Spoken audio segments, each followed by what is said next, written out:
Hi guys, welcome back to another video, and in this one it's going to be a quick answer for Nick, who sent in a question via Instagram. So I'm doing it in video format, hopefully it will help some others as well. So let's take a look.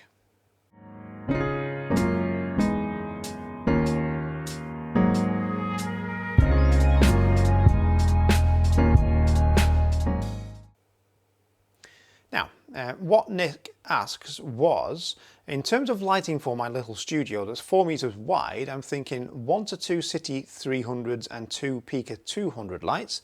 That should do it. Now, if you're not familiar with what they are, they're lights from Pixapro. One is a 300 watt second battery powered light, the City 300 Pro, and one is the Pika 200, which is what I have here, which is a 200 watt light. So you could compare that to a 300 watt mains powered studio strobe, 200 watt mains powered studio strobe. Same scenario, he's going for battery powered lights versus mains powered. Now, not all lights are created equal. There's different technologies within them. Some have a short or fast flash duration, if you will, so the light is on and off, so it freezes movement, freezes action, whereas others are on off, aka Bowens, so you get motion blur.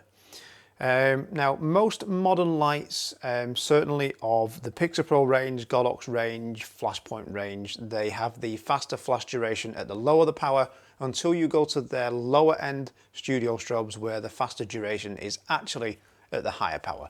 That's all for another video.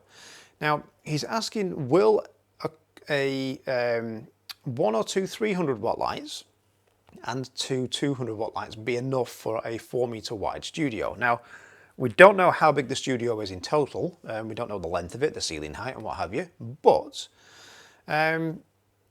we need to approach this a little bit differently.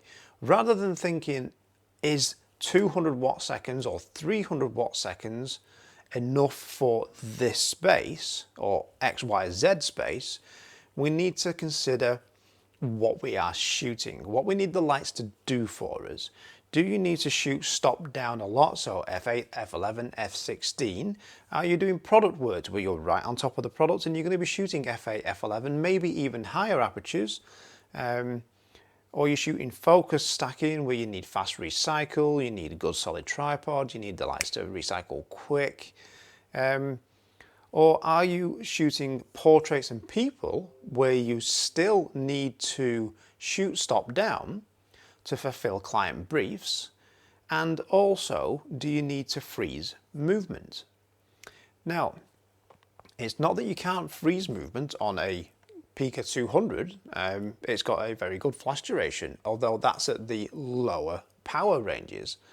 As you're at half to full power, the flash duration isn't as short, so it's not as good at stopping action. It's not that it won't do any kind of work for you, it will. It depends on how fast your subject's moving.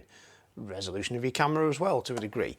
But I would always favour approaching this question from what it is I want the light to do for me, what am I trying to achieve, what problem am I trying to solve, and I would rather favour going for more rather than less, so I have some in reserve. The reason being is, if I have a 600 watt light versus this 200 or the 300 option, I get one stop more power, all being relative, than the 300 watt light.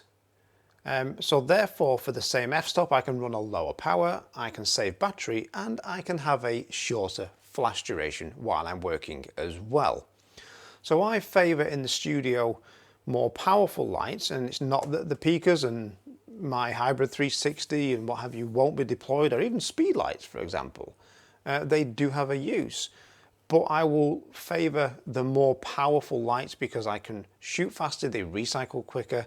That means I can, for the same f-stop in a given scenario, I can run them at an eighth power, quarter power versus half to full power, and I gain quick recycle and a very fast, or short, should I say, flash duration, so it freezes action, freezes any movement of the camera, any movement of the subject as well. So approach the question rather, will X, Y, Z, or will 200 watts and 300 watts fit in a 2 meter space, a 4 meter space, or whatever size space? flip that and think, what do you want the light to do? What am I trying to achieve? What work am I shooting? Or what do my clients need? What am I going to need to be able to do that? And a little bit extra. So I want some in reserve. Consider matching lights as well in terms of sets, although you've already kind of gone down that route with your thinking, which is good. Gives you redundancy in flash bulbs, gives you redundancy in batteries, or just lights in general as well. So think of the problem you want to solve, what work that you want to shoot, how you want to shoot it and approach it versus what light do I need for a particular sized space. So I hope that helps. Any questions, drop them in the comments below. If you're not so sure on some of the technical terminology that I've used, flash duration and such, they will be covered in future videos, but by all means drop a question below and I will see you guys in the next video. And I think for today, this is the last video I'm shooting because I'm starting to lose my voice. Yep, home time. And considering that it is now currently, at time of recording, 1 o'clock in the morning. So yeah, time to go home. Anyway, I'm waffling. See you in the next video, guys. Bye.